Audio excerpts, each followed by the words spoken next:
Hey guys, and welcome back to this channel. In this video I'll be showing you guys how you can make either the background or the object like another color, like a black and white color.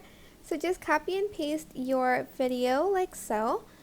Then you are going to select cutout and press auto cutout on the second video.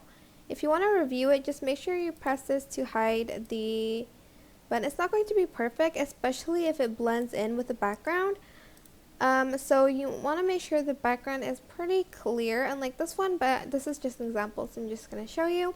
So if you want to make the background black and white, go to, select the first video, go to adjustment, and turn down the saturation.